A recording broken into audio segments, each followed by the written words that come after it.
you all know what the trustees do. You've seen it written down. We're the custodians of the financial assets and the physical real estate assets of the diocese. And I've always liked the idea of being a custodian. I think of myself coming with a rake and a broom on my shoulder and a bottle of Windex and just trying to make things a little bit better.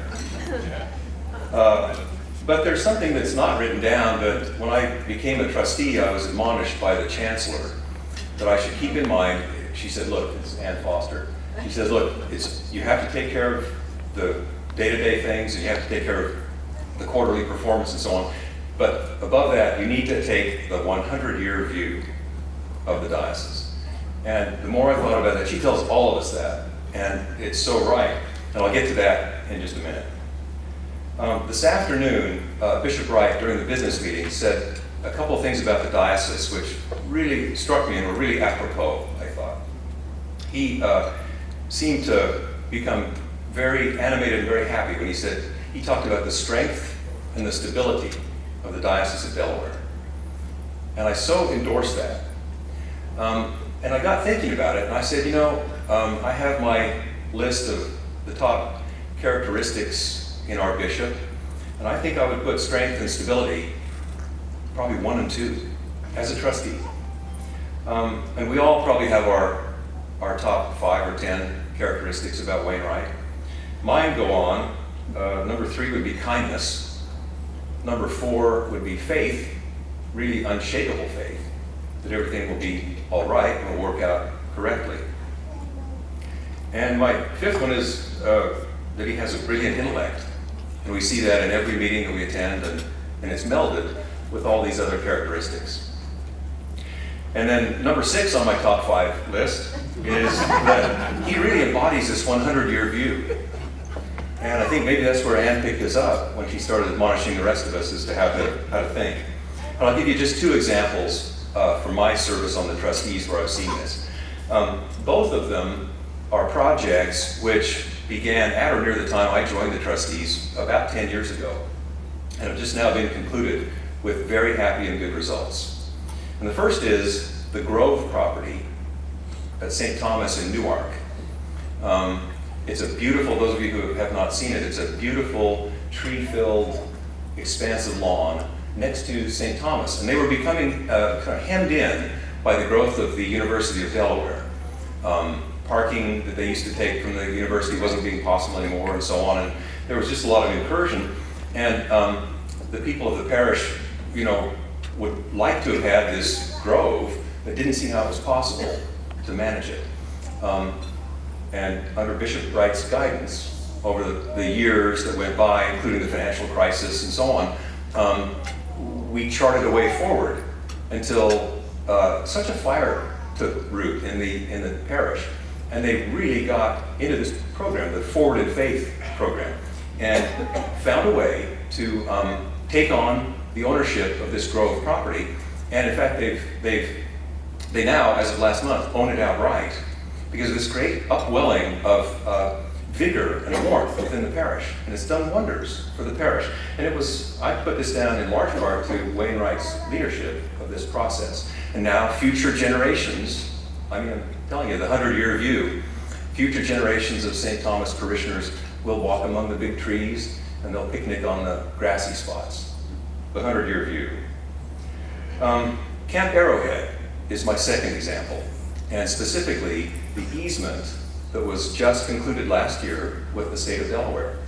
It was a program that started out back in the mid-2000s probably, and Rufus Miller, our dear friend, was instrumental in kind of keeping the interest going, and when it looked like it might be a really good idea to try to do an arrangement with the state in which they were offering to take some of the wetlands from the camp that were unusable by the camp, and in return give Camp Arrowhead some higher ground where the kids could camp, and it was a much better area for the kids. It seemed like a good idea, and Bishop Wright very adroitly and very wisely put together a working group, a blue ribbon group from all around the state to study the feasibility of this and to see if we could make it happen. And again, over at least a decade, this process went on and on and on till the easement documents were signed And the camp now has access to this wonderful camping space, and the state has the wetlands that can protect them. A really nice side benefit of this is the state paid the camp for the future development rights, and the camp's endowment was increased by over $1 million. So an incredible outcome, won by perseverance, insight, bringing the right people together, and taking the long view. Now, it's good that the camp has the money, but their wish list of very worthy things is growing all the time. The camp, as you may know, has had one record year of enrollment after another recently, culminating in last year over 1,100 kids from Delaware and surrounding areas attending camp, fully 10% under some kind of scholarship. And so the list is long of things that need to be done. The dining hall, the wastewater that Pat mentioned a little while ago, they have to deal with a wastewater situation. They need a new storage area. So Walt and the other camp managers have said for years that one thing they'd really like to have is a gathering spot where all the campers and all their parents and so on could be undercover in an open air structure for meetings and especially the end of session send-offs. And so it's on the wish list, but there's other things in the way or ahead of it. And so here's where we come to the particular thing I want to mention to you. This is also, you've probably also heard from Bishop Wright that he's really not interested. We're not going to entertain the idea of any going away gifts. Well, this is where these two things come together.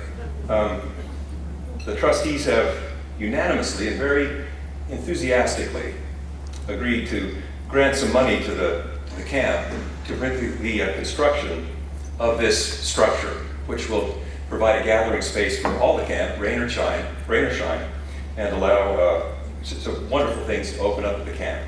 And so the grant of money on behalf of the diocese will allow the construction to proceed of the Wainwright Memorial Pavilion. Can you show the slide?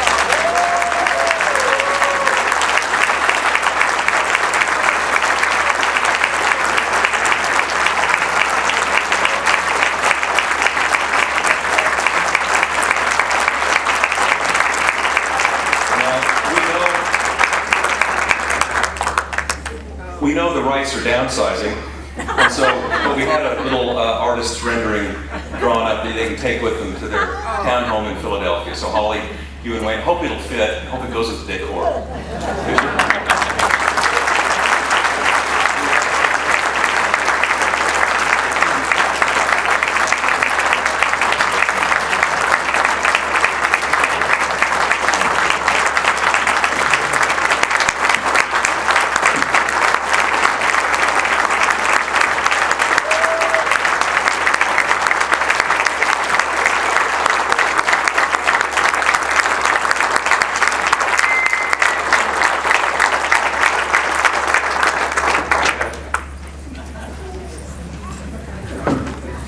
This is just the best, isn't it? Yeah. Yes. This is just the best. The first time that I went down to Camp Arrowhead, after I became bishop, I walked around with Walt. This was 19 years ago. And he said, wouldn't it be great if we had a pavilion? And I was worried I might leave this on the table. But this is just the best, and it is so needed. I was involved in running a camp in Virginia in my early years of ministry, and this will be such an addition and enhancement to this great treasure for our diocese. And we're so incredibly honored. I'm also so grateful, that my mom was able to come up. She and my dad, our family, such an important example to me of the importance of church and the life of faith in our family, and the importance of a church in a community, and how faith changes people's lives. wonderful that Parker could come back, and Holly. Tonight you'll hear more from them tomorrow, but how grateful I am for your love and support. Now I want to tell you just very quickly a story about how we got here. Everyone has talked about, and those who were here then remember the 17 ballots that it took to elect me as bishop. It's not the record.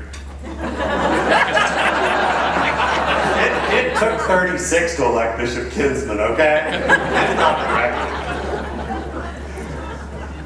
But after the first Diocesan Convention, I thought about it, prayed about it, and thought, I think the thing to do will be for me to withdraw from the election. And that will simplify it and move the diocese along. So I called Rod Wells, who was, along with Tempe Steen, co-chairs of that search committee. Really, Rod, a great friend and wonderful priest who led that search committee. And I called him and I said, Rod, I've given a lot of thought, I prayed about it, and I've decided that I'm going to withdraw from the election. There was a pause, and Rod said, you can't do that. And I'm like, Rod, what do you mean I can't do that? I just told you I'm withdrawing. He said, you can't do that. He said that if you do that, you're going to take away from the Holy Spirit the opportunity to do something good. We don't know what that will be, but you have to stay in the election. I said, Rod, that is not fair. Bring the Holy Spirit into this. But I still wasn't sure. So I went home and I said to Holly, I said, what do you think? And she said, she looked at me and she said, well, what do you think? And I said, well, to tell you the truth, I said, we really don't know that much about Delaware. I mean, we had never lived here. We only made some very brief visits here. But I sure do love the people. And it has been that way every single day that we have lived here. Every single day. Now, one of the other great honors that, for me, personal honors for me, happened just a week and a half ago. I want to read you something.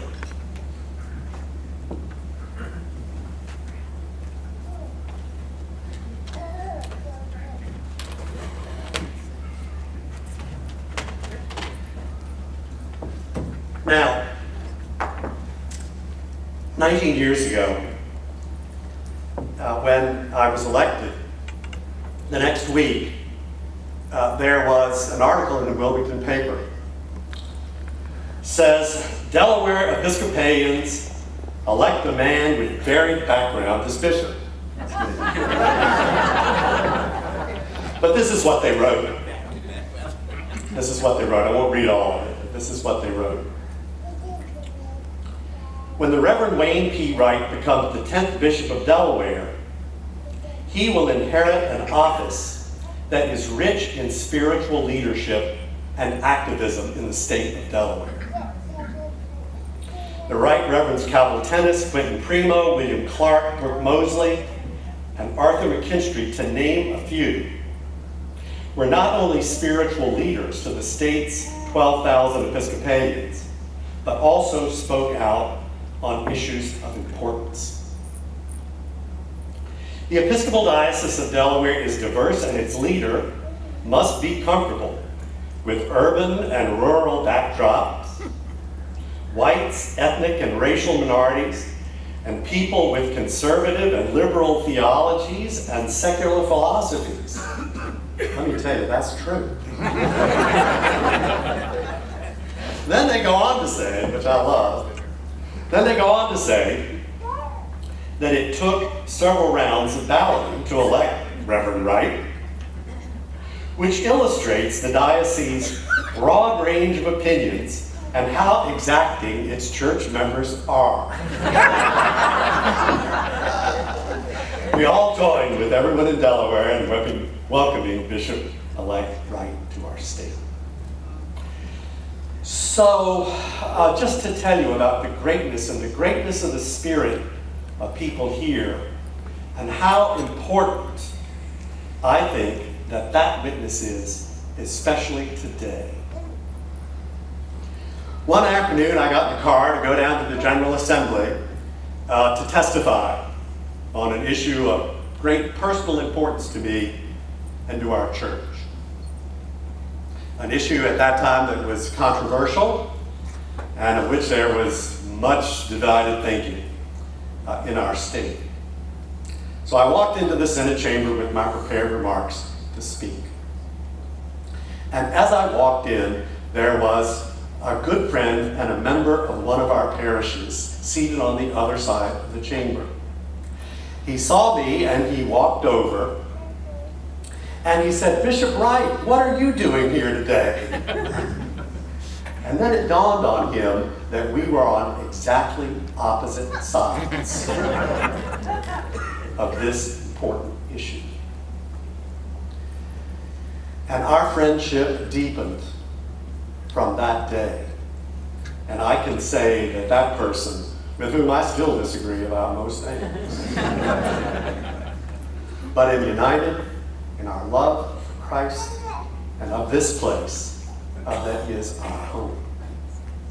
So I was just really, really humbled a week and a half ago when I showed up at St. David's Church for the final of the 3 receptions.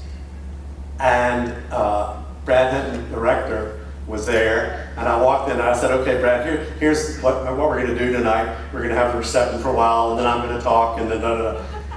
And he looked at me and said, "It's not going to be like that tonight." And I'm like, "What do you mean it's not going to be like that?" "It's not going to be like that. The governor is here and he wants to give you an award." And so, just as I am incredibly honored that you will bless Camp Arrowhead, future generations of young people who will come to Camp Arrowhead, I personally was incredibly blessed when the governor gave me this award, the Order of the First State. And thanks for